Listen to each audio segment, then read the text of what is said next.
Eden Valley was a place people rarely spoke about and even less often visited. Tucked deep within the Appalachian Mountains, the town seemed carved out of a forgotten century, quiet, fog-drenched, and untouched by time. The forests around it grew too tall, too dark, and too close, as if nature itself wished to swallow the valley whole. Yet beneath that silence, something waited. Something old, something hungry, long before the town was founded, before the first cabins were built, before the roads carved their way through the mountains, a presence had settled beneath the earth. A presence that whispered through roots, flowed through streams, and lingered in the mist.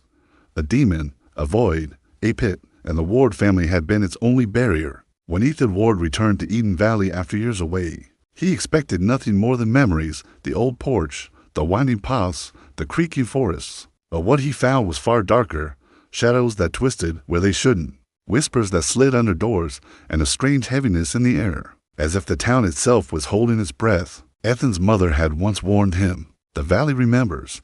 The valley watches.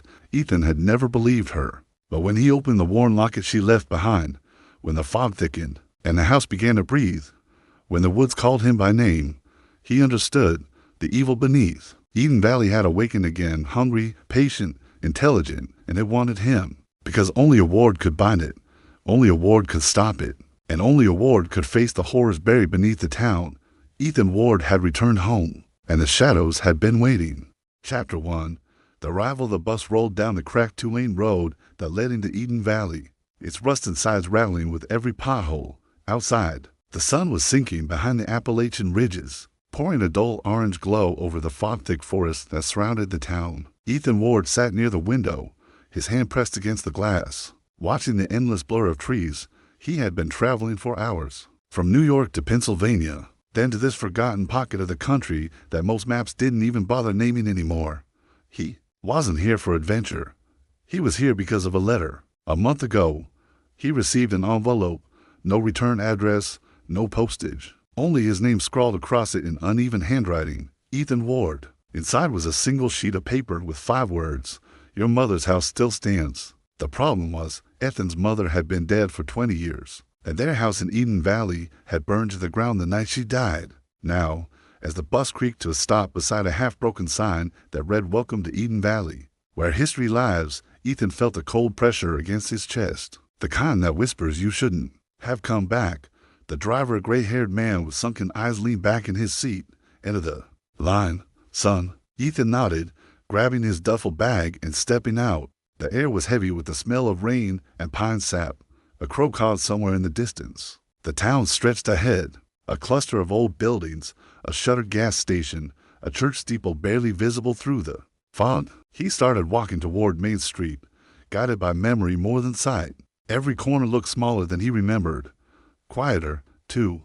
The windows were covered in grime, the streets almost deserted. Halfway down the road, he noticed something strange.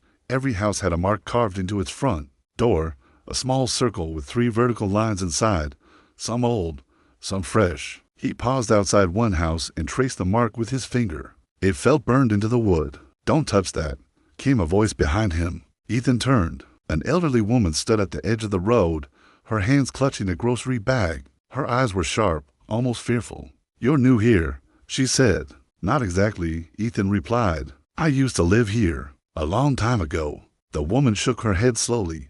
"No one used to live here. If they did, they don't anymore. They either stayed, or they vanished."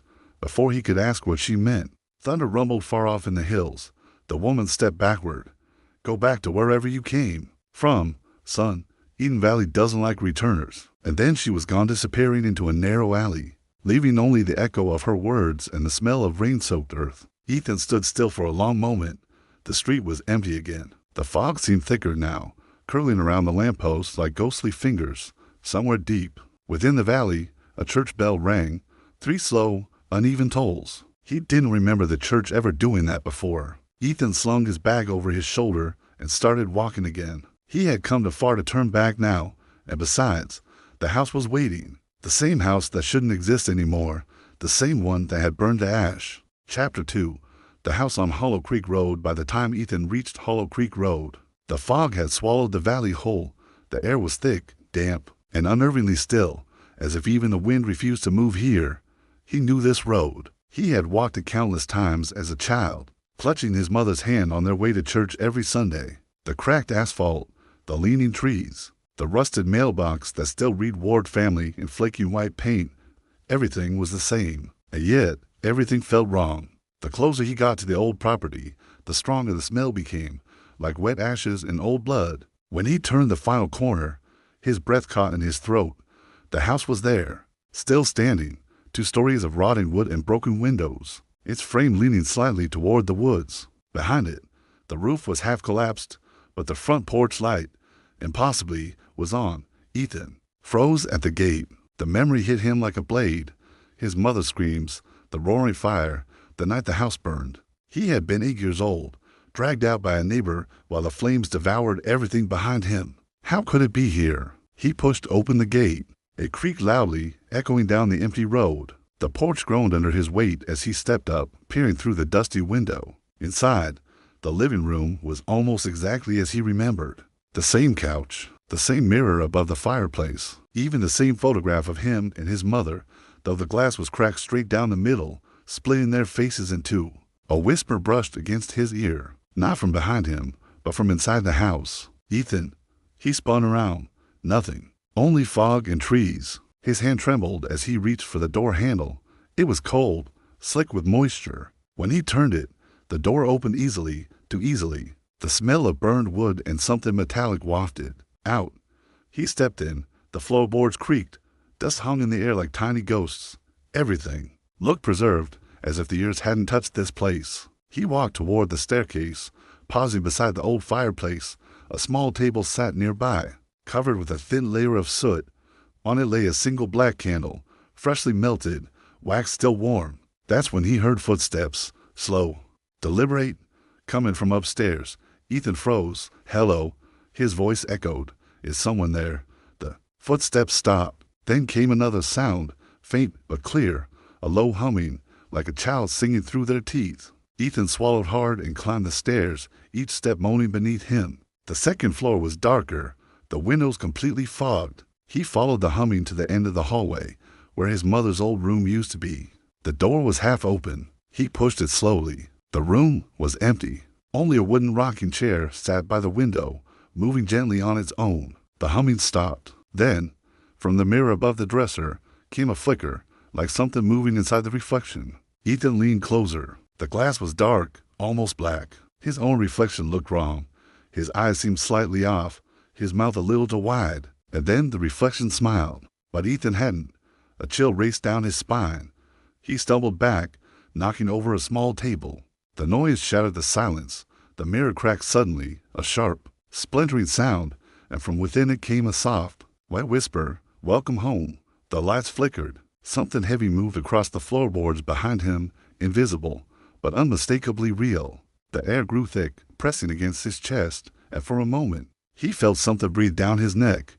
He ran, down the stairs, through the living room, out the front door, slamming it shut behind him. He didn't stop until he was halfway down the road, gasping for breath, his pulse thundering in his ears. The fog around the house began to glow faintly red, pulsing like the beat of a heart. Somewhere deep inside, Ethan knew, whatever he had seen wasn't a ghost. It wasn't a memory. It was waiting. And now that he had returned, it knew he was home.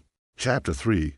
The man at the gas station. Ethan didn't remember walking. One moment he was running from the house, lungs burning, and the next, he found himself standing beneath the flickering neon, sign of Miller's Gas and Mart, the only station still open this late in Eden Valley. The night rain had started. Thin, cold drops pattered against his jacket as he stepped under the awning. The bell above the door jingled weakly when he entered. The place was empty, just rows of dusty shelves, an old refrigerator humming in the back, and a faint smell of oil and tobacco. Behind the counter sat a man in his 60s, thick beard, denim jacket, and a worn baseball cap that read Edenville Eagles. He looked up slowly, eyes narrowing as he studied Ethan. Don't get many strangers in here after dark. Ethan tried to catch his breath. I'm not really a stranger. I grew up here. My name's Ethan Ward. The man's expression didn't change, but his eyes did. Something flickered behind them. Recognition, fear. Ward, he muttered. As in, her Ward, my mother.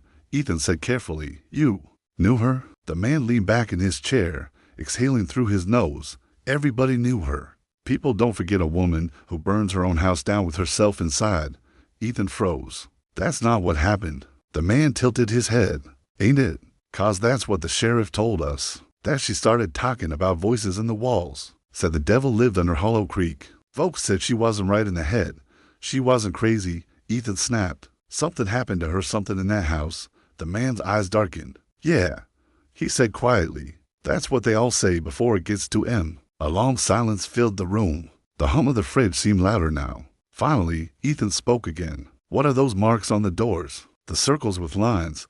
The man didn't answer right away. He reached under the counter, pulling out a cigarette, lighting it with shaking hands. Those marks ain't for keeping things out, he said at last. They're for keeping things in. Ethan frowned. What do you mean? The man leaned closer, voice dropping to a whisper. Back in the old days, long before the town got its name, people talked about a pit under Hollow Creek, a hole that never ends. The valley sits right on top of it. They said if you listen close enough at night, you can hear whispering coming up from it, like the ground's breathing. Your mama used to talk about that too. He took a drag from his cigarette. Then one day, she started drawing those symbols on her walls, same as you see on the doors now. Said it kept the whispering from combing through. Ethan felt the cold crawl up his spine. So she was trying to protect herself or trap something inside. The man said, depends on who you ask. Lightning flashed outside, lighting up the fog beyond the glass. For a split second, Ethan saw a figure standing by the pumps, tall, featureless, completely still. Then the light flickered out, and the figure was gone. He stepped closer to the window, but there was nothing there now, only rain. You okay, son? The man asked. Ethan hesitated. There was someone. The man cut him off. You see things at night in this valley that ain't really there. Best get used to it, or best get gone. Ethan turned back toward him. Do you still have a place to stay around? Here. The man shook his head. Not for you. You bringing it back with you. What do you mean? The man didn't answer. He just reached into his jacket and pulled out something small, placing it on the counter. It was a rusted iron pendant shaped like the same circle with three-line symbol Ethan had seen on the doors. Take it, he said. Hang it round your neck. Might buy you a night or two. Ethan picked it up. It was cold, almost freezing, but he slipped it into his pocket. As he turned to leave, the man called out, Ethan. He looked back. When it starts whispering to you, the man said, don't answer. That's how it gets in. The rain hit harder now, the wind bending the trees along the road. Ethan stepped outside, the bell above the door jingling once more. The gas station lights flickered behind him, and for just a moment, through the rain, he heard it. A faint, muffled voice calling his name from somewhere deep beneath the ground. Ethon. Whispers beneath Eden Valley Chapter 4. The whisper beneath the floorboards. The rain hadn't stopped all night. By the time Ethan returned to Hollow Creek Road, the road had turned into a thin river of mud and dead leaves. His shoes were soaked, his jacket heavy with water, but he didn't care. He couldn't stop thinking about what the man at the gas station said. Those marks ain't for keeping things out, they're for keeping things in. The pendant weighed heavily in his pocket, cold as stone. The house waited ahead of him like a black silhouette, its single porch light flickering weakly through the downpour. He hesitated at the gate. Every part of his body told him to turn around, but another part, the same one that pushed him to open that letter, whispered, you have to know. Ethan took a breath and stepped forward. The front door groaned as he opened it. Inside, the air was even colder, dense with the smell of wet wood and something else, something metallic, sharp. He closed the door behind him. The candle on the table was gone now. In its place was a dark stain, small but wet, glistening under the faint light. He crouched, touching the edge of it. It was sticky blood. A creak came from the hallway. Hello, he called out. Who's there? Silence. Then, faintly, a knocking, rhythmic, soft, coming from below the floor. He froze. 3 knocks, then silence. 3 again. Ethan looked down. The sound was coming from beneath the old rug in the center of the living room. Slowly, he pushed the rug aside. The wooden floorboards beneath were warped and stained dark, but in the center, one board had been pried loose. He knelt and pulled it up. Beneath it was a hollow space, maybe 2 feet deep, filled with old papers, photographs, and small wooden carvings of that same strange circle symbol. And at the very bottom, something metallic glinted. He reached for it, and the knocking stopped. Ethan's fingers brushed against cold metal. A locket. He lifted it out. The chain was rusted, the front engraved with faint letters, M.W., his mother's initials. He opened it carefully. Inside was a faded photograph of her holding him as a baby. Opposite the photo was a small scrap of paper, folded tight. He unfolded it slowly. If you hear them beneath the floor, never speak their name. The soil remembers. The words were written in his mother's handwriting. Before he could process what it meant, the lights flickered once, twice, then went out completely. The house fell into darkness. Then came a whisper, so soft, he thought it was in his head at first. Ethan. He froze. The voice was coming from the open space beneath the floor. Help us. His heart pounded. Who's there? She left us here. The boards vibrated under his knees. The whisper became a chorus, dozens of voices, layered, desperate, rising from the earth itself. We can't see. We can't breathe. She locked us in. Ethan stumbled backward, clutching the locket, eyes wide. What do you mean? Who are you? Her children. They hissed. Her mistakes. Suddenly, the temperature dropped. Frost began forming on the edges of the rug, creeping outward like veins. And then something moved beneath the floor, slow, dragging, like fingernails scraping wood. Ethan backed toward the wall, trembling. Stop. You brought the key back. The voices whispered. Now we can come home. The locket in his hand grew hot, searing. He dropped it with a cry. The metal hissed against the floor like it was burning through. From the space beneath, a hand emerged, black, charred, with fingers too long to be human. Ethan screamed, stumbling back toward the door. The hand clawed upward, followed by another, then another, 3 in total, each dragging itself through the gap. He bolted out the door into the rain, falling to his knees on the muddy path. Behind him, he could still hear the sound of wood cracking, voices whispering, laughing, crying, all blending into one inhuman sound. Lightning flashed through the open doorway. For just a second, he saw shapes moving inside the house, dark figures crawling along the walls like shadows come alive. Then the door slammed shut on its own, and the whispering stopped. Ethan knelt in the rain, shaking, soaked, clutching his head. He didn't know what was happening, or what his mother had done here, but he knew one thing for certain. Something beneath Eden Valley was awake. Chapter 5. The Sheriff's Warning. Ethan walked through the empty streets of Eden Valley. The rain now reduced to a fine mist that clung to his hair and jacket. His mind was spinning. The visions, the voices, the hands beneath the floorboards. Nothing made sense. He needed answers. Someone who had been here longer than he had. Someone who remembered his mother. The sheriff's office was a small brick building near the center of town. A faded sign read Eden Valley Police. Sheriff W. Grayson. Ethan pushed open the door. It creaked, echoing through the empty lobby. A man appeared from the back office, tall, gray-haired, with lines etched deep into his face. His eyes were sharp and suspicious, the kind of eyes that had seen more than he should have. "Can I help you?" the sheriff asked. "My name is Ethan Ward," he said carefully. "I need to know about my mother, Margaret Ward. She lived here." The sheriff's expression stiffened. He leaned back in his chair, fingers steepled together. "I thought she was dead," he said quietly. "That house burned down 20 years ago. You're not supposed to be here, kid." "I know what I saw," Ethan said, his voice trembling. "The house is still there. I went inside. Something's beneath it. I heard voices, hands. They were coming up through the floor." The sheriff's face darkened. He sighed, rubbing his forehead. "You shouldn't have come back. Nothing good happens when the Wards return." Ethan froze. "Return? You mean this town, my mother? What do you know?" The sheriff motioned for him to sit. "Margaret Ward. She was different. People whispered she was in touch with something down in the valley. They called it the pit, though no one ever saw it. Just things that shouldn't exist." Ethan's pulse quickened. "The man at the gas station, he said my mother drew symbols. Locked things in. Is that true?" Sheriff Grayson nodded slowly. She didn't just draw them on walls. She drew them everywhere. Doors, windows, even her own body. She said it was to keep them from escaping. But she didn't tell anyone else. No one else could see what she saw. When she burned that house, she thought she could bury it all, end it. But she was wrong. What was she keeping in? Ethan whispered. The sheriff's hands trembled slightly as he leaned forward. Something evil. Something older than this town. Something that sleeps beneath Eden Valley. And now, you brought it back with you. Ethan's stomach turned. "What do you mean?" Grayson's eyes darted to the window, where the fog rolled in like a living thing. every so often. The pit calls to someone. Your mother answered it once. Now, it's calling you. You heard the whispers, didn't you? Ethan nodded, swallowing hard. Yes, beneath the floorboards. They called me by name. The sheriff exhaled slowly. That's bad. Worse than bad. You can't fight this alone. There are rules, ways to keep it contained. But they're dangerous, Ethan, and the longer you stay in Eden Valley, the stronger it gets.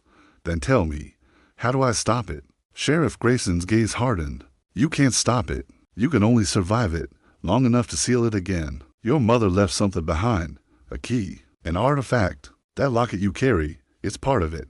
But it's not enough. You need more, and the Valley, it won't make it easy. Ethan's hands tightened around the pendant in his pocket. I'll do whatever it takes. The sheriff shook his head. I warned you, Ethan. Most people don't make it past the first night. The pit remembers. It waits, and it knows your name. Outside, the fog shifted, curling like smoke around the sheriff's office. Ethan felt the hairs on his neck rise. He could almost hear the whispers again, faint and distant. Ethan, come home. A sudden crash of thunder shook the building. The lights flickered, then went out. The sheriff grabbed a flashlight, shining it toward the door. In the corner of the room, Ethan saw something move, a shadow, darker than the night, crawling along the floor. The sheriff muttered, It's here already. Ethan's heart pounded. He realized then that nothing would prepare him for what lay beneath Eden Valley, and nothing, not the sheriff, not the symbols, not even his mother's warnings, could save him from what was coming. Chapter 6. Secrets of the Ward Legacy. Ethan returned to the house before sunrise. Moving silently through the misted streets, Hollow Creek Road seemed even quieter than before, the fog swallowing the outlines of the other buildings. His feet sank into the damp earth, each step accompanied by a soft squelch. The house waited like a predator, silent, dark, watching. Ethan's hand went to the locket in his pocket. Its metal was no longer cold. Now it throbbed faintly, as if pulsing with the heartbeat of something alive beneath the floorboards. Inside, the air was thick and musty, scented with decay and ash. The front door creaked on its hinges, the shadows inside deepening as he stepped across the threshold. He headed straight for the study, a room at the back of the house that had somehow survived the fire relatively intact. Dust covered every surface, but Ethan noticed a faint glow from the desk drawers. He opened the top drawer and found a journal, his mother's. The cover was scorched at the edges, but the pages inside were mostly intact. He flipped it open. March 14, 1995. The whispers are stronger now. They know my name. I try to ignore them, but they claw at the walls, at the floor, at the doors. I cannot let them out. I cannot let them escape. If they do, everything will be lost. Another entry caught his eye. April 2nd, 1995. I've created a circle, 3 lines within it, carved into every door and window. It will hold them, but the pit is clever. It can seep through anything. I do not watch. I fear my own blood may be required to strengthen the seals. Ethan's stomach turned. Blood. He whispered, She actually? The next page was different. It wasn't written in her hand. It was scratched, messy, as if something else had done it. The key is here. You will come for it.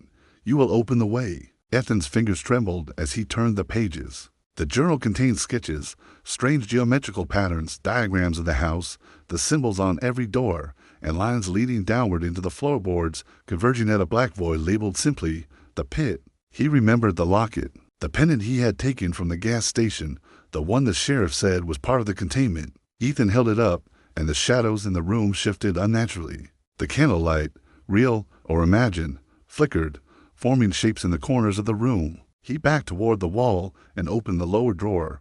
Inside lay several small wooden carvings, identical to the circle with 3-line symbol he had seen on the doors. Alongside them were scraps of paper with instructions, written in his mother's careful hand. Place these around the house. Each marks a barrier. Strengthen them with fire, with iron, with salt. Beware the whisperers. They will tempt you. They know your fear. They will come for you. Ethan's breath quickened. The house seemed alive, the floorboards vibrating softly beneath his feet, as though something deep below was listening. A sudden noise upstairs made him freeze, a faint, dragging step, deliberate and slow. The whispering started again, soft, layered, coming from somewhere deep in the floorboards. Ethan, bring the key, open the way. Ethan realized with a sinking heart that the key wasn't a physical object. It was him. He had been drawn here, the The entity beneath Eden Valley wanted him, and his mother had tried to stop it all these years. He gathered the carvings, the journal, and the locket, placing them carefully in his backpack. Every instinct screamed at him to leave, but he couldn't. The house called to him. The pit called to him. Outside, the first light of dawn was breaking, but it brought no comfort. The fog still clung to the valley, thick and impenetrable, somewhere in the woods. The low rumble of the earth echoed. Like a heartbeat from below, Ethan realized one truth. The Ward legacy was not just a memory, it was a responsibility, and if he failed, the pit would rise. Chapter 7. The Night of the Whispers. Night fell fast over Eden Valley, heavy and suffocating. Ethan returned to the house, backpack slung over one shoulder, heart hammering. The fog rolled in from the hills like a living thing, wrapping the property in a dense, gray shroud. He entered cautiously. The house smelled of damp wood and ash. Every shadow seemed to move, breathing in rhythm with his own pulse. He placed the first wooden carving at the foot of the staircase. The locket he wore began to hum softly, a vibration against his chest that grew stronger as he approached the center of the house. Ethon. The whisper was back, louder this time, layered, closer, as though dozens of voices surrounded him. They hissed his name from beneath the floorboards, from the walls, from the shadows themselves. He placed the second carving near the fireplace. A sudden gust of wind knocked over a chair, spinning it across the floor. The shadows deepened, forming shapes he could barely recognize, human, yet twisted, limbs along, faces distorted, frozen in silent screams. "You cannot stop us." Ethan shivered but pressed on. He remembered his mother's notes: fire, iron, salt. He retrieved a box of matches and a small iron knife from the kitchen drawer, salt from the pantry. Carefully, he sprinkled the salt along the threshold of the living room and lit candles at each corner, setting small fires near the carvings to strengthen their hold. The floorboards groaned violently beneath him, and the whispering turned into voices speaking in unison. "Bring the key, open the way, release us." The locket burned hotter against his chest. Sweat dripped down his forehead as the shadows shifted, reaching out, stretching toward him. Ethan could feel the air thicken, his lungs constricting, his mind teetering on the edge of panic. He dropped to his knees, placing the last carving in the center of the living room. Every movement was deliberate, precise, as if one misstep would be fatal. The shadows surged. The whispers became a roar. "We are here. We are waiting. We hunger." The temperature plunged. Frost formed on the windows, spreading inward like spider webs. Ethan held the locket high, the iron knife trembling in his hand. "I am Ward," he shouted, his voice cracking. "You will not leave this house. You will not claim me." The room shook violently. Furniture toppled. A shadow lunged from the corner, elongated and writhing. Reaching for him, Ethan plunged the iron knife toward it. The shadow recoiled with a shriek that sounded like 1,000 voices screaming at once. The locket flared with white light. The shadow screamed, twisting, contorting, retreating toward the floorboards. The house fell silent. Ethan collapsed, gasping, sweat and rain mingling on his skin. The carvings glowed faintly, the fire still burning. The whispers had stopped for now, but as he lay there, chest heaving, he realized the truth. This wasn't over. The pit had tested him tonight, and it would test him again. "Ethan," the softest whisper brushed against his ear, almost inaudible, almost gentle. "Next time, we won't wait." Ethan shivered. He knew the night was only the beginning. The valley outside was silent, but the darkness within the house had grown deeper, hungrier, more patient than ever, and Ethan, Ward of Eden Valley, had become its reluctant guardian. Chapter 8. The Arrival of the Stranger. Ethan didn't sleep that night. The shadows lingered in the corners of the room, flickering along the walls, whispering in voices he could barely distinguish from his own thoughts. He kept the locket pressed to his chest, and every few minutes he checked the carvings, ensuring they were still intact. By the first light of dawn, the fog outside had thickened, suffocating the valley in a gray haze. Ethan stepped outside for a breath of fresh air, only to find footprints in the mud leading to the house, footprints that weren't his. He froze. The prints were heavy, deep, and human-sized, but they stopped abruptly at the gate. A voice called from the mist. "Ethan Ward?" He turned sharply. A man stepped out of the fog, tall, broad-shouldered, dressed in dark clothing that seemed modern for this isolated valley. His face was partially hidden beneath a hood, but his eyes were sharp, piercing, almost predatory. "Yes," Ethan said cautiously. "Who are you?" The stranger smiled faintly, Call me Lucian Gray. I've been sent to help you. Help me? Ethan's voice was wary. By who? Lucian shook his head. By those who know what the pit truly is. By those who know what your mother did and what she failed to finish. Ethan narrowed his eyes. And why should I trust you? Lucian stepped closer, the fog curling around him unnaturally. Because, he said softly, if you don't, it will claim you. The pit isn't just a hole in the ground. It's alive. It's intelligent. It's waiting. And it knows your weaknesses, your fears, your blood. Ethan's stomach turned. I know about the pit. I've seen it. It tried to reach me last night. I fought it. I survived. Lucian nodded. Good. That means you still have the strength to finish what your mother started. But strength alone isn't enough. You need knowledge, artifacts, and guidance. That's why I'm here. Ethan studied him carefully. There was something about the man, too calm, too confident. Guidance. Who are you really? Lucian's smile widened, just enough to be unsettling. Someone who has been where you are now. Someone who has faced it and survived. But every encounter carries a price. The pit doesn't forgive mistakes. You understand that, don't you? Ethan nodded slowly. He did. Last night had been only a taste. Lucian reached into his coat and pulled out a small, black-bound book. Its cover was etched with symbols identical to those Ethan had seen on the carvings. This belonged to your mother. She hid it, fearing it would be found soon, inside of the steps you need to complete the ward's steps. She never dared finish herself. Ethan took the book cautiously. The symbols on the cover seemed to pulse faintly, alive in the dim light. But beware, Lucian said, his voice dropping. The pit will tempt you. It will twist reality, show you things that aren't there, people you love, memories you hold dear. It will try to make you open the way willingly. You cannot let it. Ethan swallowed hard, gripping the book. And if I fail, Lucian's expression hardened. Then Edenville dies, and so do you. That is the cost of the war legacy. A sudden movement in the fog made Ethan flinch. Lucian glanced toward the trees. It watches, he said simply, always. The pit knows you're ready to act, and tonight, it will test you again. The stranger turned, moving toward the road that led into the heart of the valley. Prepare yourself, Ethan. The night is coming, and with it, your true trial begins. Ethan watched him disappear into the mist, the weight of the book and the locket in his hand suddenly feeling heavier than ever. For the first time, he understood the magnitude of what lay ahead. The pit wasn't just beneath Edenville, it was inside him. And tonight, it would reach out for his soul. Chapter 9. The first trial. Night fell over Edenville faster than usual. The fog thickening like a living blanket. Ethan stood at the entrance of the house, clutching the black-bound book and the locket around his neck. Lucian had returned at dusk, guiding him through the first steps of the ritual. Keep calm, Lucian said, voice low, steady. The pit feeds on fear. It will show you things meant to break you. Do not let it. Ethan nodded, though every nerve in his body screamed that he was already too late. They entered the living room, where the carvings from last night glowed faintly. Lucian placed a bundle of iron nails and more candles at strategic points around the room. Light the candles first, he instructed. Focus on the symbols. Visualize the barriers holding strong. Everything you fear, it will try to use against you. Remember that. Ethan followed the instructions, hands trembling as the flame flickered, shadows dancing violently along the walls. And then it began, a whisper, soft at first, then growing louder, coming from beneath the floorboards. Ethon, it's time. We've waited so long.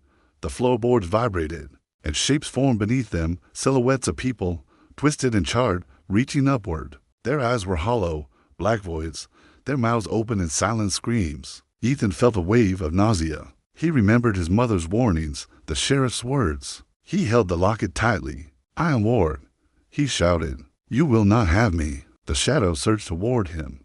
One shape, taller, more defined than the others, lifted a hand, pointing at him with fingers that longed to be human. Lucian stepped forward. Focus. Don't let it manipulate you. The symbols. Your fear is its doorway. Control it. Ethan stared at the carvings. He imagined them glowing, burning brighter, their power radiating outward. Slowly, the shadows recoiled, screeching as though the light burned them. You cannot escape, the whispers hissed. Suddenly, a memory flashed. His mother, screaming, running through the house, calling his name. Ethan felt a tug at his heart, a desire to give in, to flee, to cry out. The pit had him, But he remembered Lucien's warning, do not answer, do not give them your fear. He clenched his teeth and held the locket in front of him like a shield. A surge of heat shot through it, pulsing in rhythm with the shadow's movements. The taller figure screamed, then dissolved into writhing smoke, retreating into the floorboards. The other shadows followed, writhing violently before retreating completely beneath the boards. The whispering faded to an eerie silence. Ethan collapsed onto his knees, exhausted, trembling, sweat mixing with the rain that had seeped through the broken windows. Lucien placed a hand on his shoulder. You survived. Lucien said quietly, the pit tested you tonight. Most fail the first trial. It will try harder. Next time, remember, it does not forgive weakness. Ethan looked at the carvings, the glowing symbols, the still burning candles. He realized this was only the beginning. The pit wasn't just beneath the house anymore. It had tasted him, marked him, and it would return. Outside, the fog swirled, almost sentient. Ethan felt it watching him, waiting, whispering his name faintly, a promise of torment to come. Ethon, next time, you won't be so lucky. Chapter 10, The Secrets Beneath the Basement. The basement door creaked open, cold air rushing out like the breath of something dead. Ethon's flashlight flickered, the beam cutting through the thick darkness that reeked of damp earth and something far fouler. Beneath it, Lucien followed closely behind, his presence steady, almost unnervingly calm. This is where she went the last night, Lucien said softly. Your mother, she didn't just draw symbols upstairs. The true barrier lies below. But beware, the pit's whispers are strongest here. Ethan swallowed hard. His heart pounded as he descended the wooden stairs, each step groaning under his weight. Shadows clung to the walls, stretching unnaturally, moving as if alive. At the bottom, the basement opened into a larger chamber, the walls covered with the same circle with three-line symbols. Iron hooks hung from the ceiling, chains dangling like skeletal fingers. In the center, a stone altar, blackened and scorched, sat atop the floorboards. Around it were candles, long burned down, their wax pulled and cracked. Beneath the altar, a hatch led further down. In the darkness, Ethan approached cautiously, the locket around his neck throbbing. The whispers began immediately, layered, desperate, pleading, and angry all at once. Ethon, open, we hunger. She failed. Lucien stepped closer, his voice calm but firm. Do not let them manipulate you. The pit knows your fears. It will show you memories, people you've lost, and it will try to tempt you into releasing it. Ethan's eyes fell on a set of old journals stacked in a corner, each bound in black leather. He picked one up. It was his mother's handwriting, her words jagged and frantic. The pit waits beneath the altar. It is older than Eden Valley itself. I tried to bind it with blood, with iron, with salt, but it is clever. If it rises, it will consume everything. Ethan, you are my only hope. Beneath the journals, a bundle of small wooden figurines rested, twisted little creatures, some human-like, some entirely monstrous, all etched with the same circular symbol. Ethan felt a cold hand brush against his shoulder. He spun around. Lucien stood there, face shadowed. They are close, Lucien whispered. You must finish what she started. Place the carvings, light the candles, and prepare the blood. The pit feeds on hesitation. Do it quickly, or it will overwhelm you. Ethan set the carvings along the edges of the altar. Each placement seemed to trigger a vibration beneath the floor, as if the pit was alive, testing him. The whispers grew louder, more insistent. You cannot stop us. You belong to us. Release us. The hatch beneath the altar rattled violently. Ethan froze. Something was moving beneath, something that had been waiting all these years for him to arrive. He reached into his backpack and pulled out the locket. Its heat was unbearable now, the metal pulsing like a heartbeat. With shaking hands, he placed it at the center of the altar. Suddenly, the chains above rattled, the shadows twisted, and a low, guttural growl echoed from beneath the hatch. The air grew thick, suffocating. Ethan felt hands cold, invisible, clawing at his legs, trying to pull him into the darkness. Lucien's voice cut through the chaos. Do not falter. Focus. You are Ward. You have the strength she did not. Ethan shouted, planting the iron knife into the floor and scattering salt around the altar. The shadows shrieked, twisting, retreating into the cracks of the walls and floor. The hatch slammed shut, and the whispers faded to a low, almost inaudible hum. The basement fell silent. Ethan collapsed onto the stone floor, breathing heavily, drenched in sweat and fear. The locket glowed faintly, casting a soft light over the symbols etched into the walls. He realized, with a sinking certainty, that this was only the beginning. The pit had been bound, for now, but it had felt his fear, his hesitation. It would return, stronger, smarter, hungrier. And Ethan knew one truth. He was no longer just a witness to the horror of Eden Valley. He was its protector, its ward, and the valley, with all its darkness and whispers, had only just begun to test him. Chapter 11. The Whispering Woods. Night had fallen again, but this time the fog seemed alive, curling through the trees like long, ghostly fingers. Ethan stood at the edge of the woods. Behind the house, the black-bound book clutched in one hand, the locket glowing faintly against his chest. Lucien's words echoed in his mind. The pit tests boundaries. It reaches beyond the house. Tonight, you face it outside. Ethan stepped into the mist, each footfall silent on the wet, leaf-covered ground. The air smelled of earth and decay.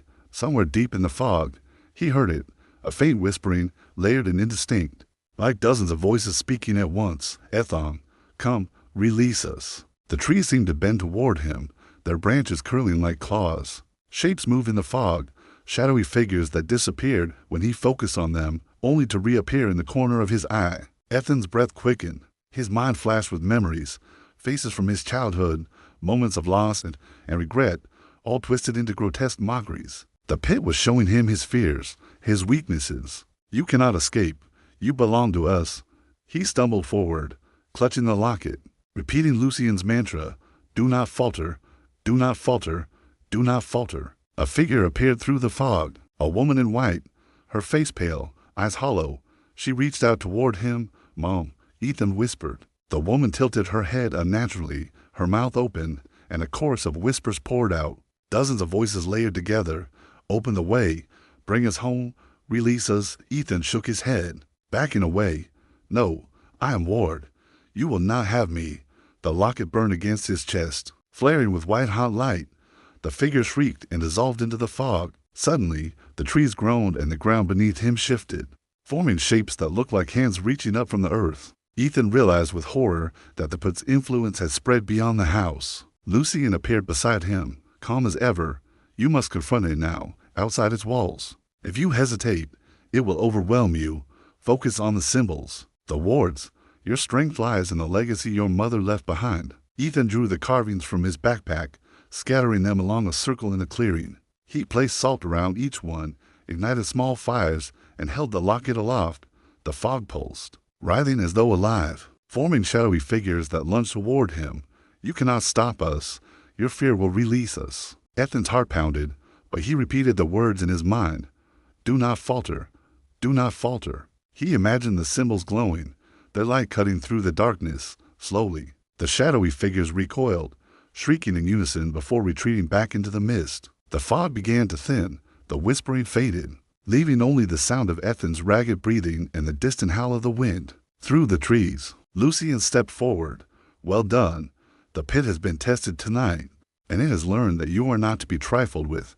But this is only the beginning. The more you resist, the stronger it grows, and it will test you again in ways you cannot yet imagine. Ethan sank to his knees, exhausted, drenched in sweat and rain. He realized that Eden Valley itself was alive with darkness, and that his fight against the pit would extend far beyond the house, into the valley, the woods, and his own mind. Above him, the mist swirled.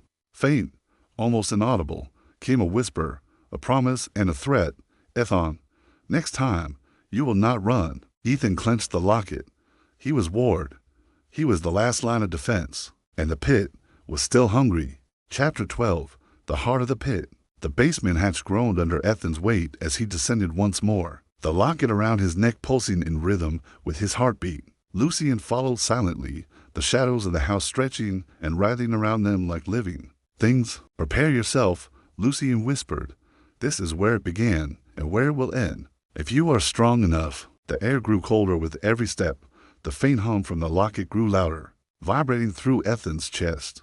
The walls of the tunnel beneath the house were slick with damp, covered in symbols his mother had carved years ago, each one a desperate attempt to contain the ancient evil that had festered beneath Eden Valley. At the end of the tunnel, a cavern opened, vast, dark, and impossibly deep. The pit. It was no ordinary hole. From the shadows rose shapes, writhing and twisting like liquid darkness. Eyes formed and vanished within the void. watching, judging, waiting. Whispers poured from every crack and crevice. Ethon, you came. We have waited. We hunger. Ethan gritted his teeth, holding the locket high. I am Ward. You will not have me. You will not escape.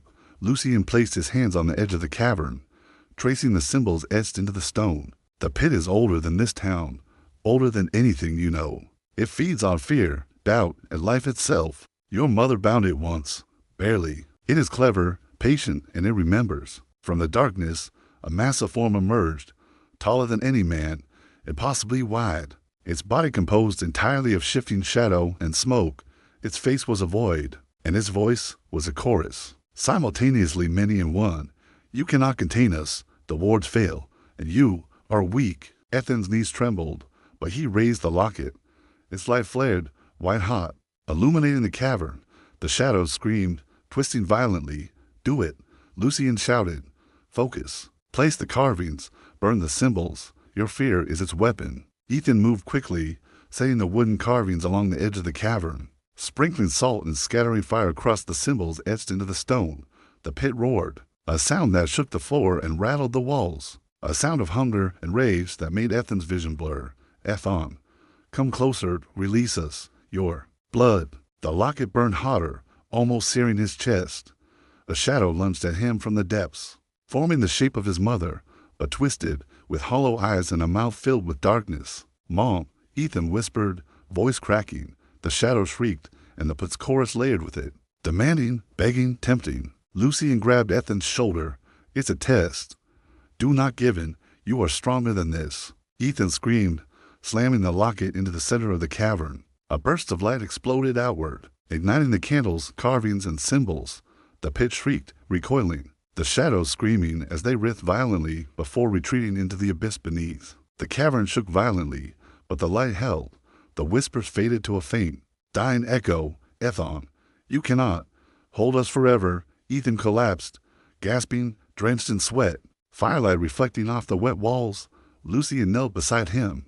You did it, Lucian said, quietly. Tonight, you faced the heart of the pit and survived. Most fail, most die. You survived. Ethan looked into the darkness beneath the house, realizing that the evil was not gone. It was bound, contained. But it remembered, and it waited. The Ward legacy, Lucian continued, is not just about containment. It is about courage, strength, and sacrifice. You are the last of them, Ethan, and the pit will return. You must be ready. Ethan clenched the locket, feeling its warmth against his chest. He knew Lucian was right. The battle was far from over, but for the first time, he felt hope for tonight. Edenville had survived, and so had he. Chapter 13. The Return of the Shadows. The fog rolled into Edenville that night thicker than ever, swallowing the streets, the houses, and even the streetlights. Ethan stood at the edge of town, locket glowing faintly, the black-bound book under his arm. Lucian's warning echoed in his mind. The pit reaches beyond the house. Tonight, it tests the town, and you. It began with whispers. At first, distant, barely audible, carried by the wind. Then the shadows appeared, not just in the house or the woods, but everywhere. People walking through the streets paused, staring blankly, their faces twisting as dark shapes seemed to crawl over them. Ethon, come, release us. Ethan's chest tightened. The pit was no longer confined beneath the house. Its influence had spread, reaching into the town itself. He could see it in the street lamps, in the reflection of puddles, even in the eyes of the townspeople. Lucian stood beside him. Focus, Ethan, use the wards, the symbols, the fire, the iron, the salt. You must extend the protection. Ethan moved quickly, drawing chalk symbols on the streets, lighting candles at crossroads, and placing the carvings at strategic points. The shadows recoiled at the light, shrieking and twisting violently, but the pit fought back. From the mist, twisted forms emerged, friends he had known, strangers, even his mother's shadowy figure, all distorted, screaming, trying to draw him into despair. Ethon, open the way. Join us. Ethan gritted his teeth, holding the locket high. I am Ward. You will not have me.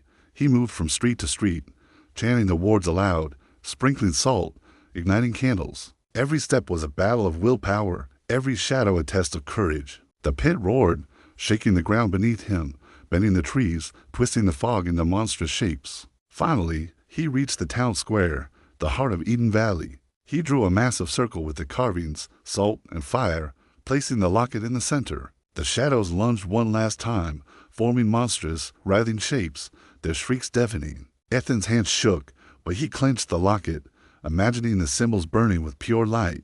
The shadows screamed, twisting, stretching, then dissolved into the fog, retreating slowly. Reluctantly, the fog began to lift. The whispers faded to faint echoes carried by the wind. The townspeople slowly came to themselves, confused, trembling, but alive. Lucian placed a hand on Ethan's shoulder.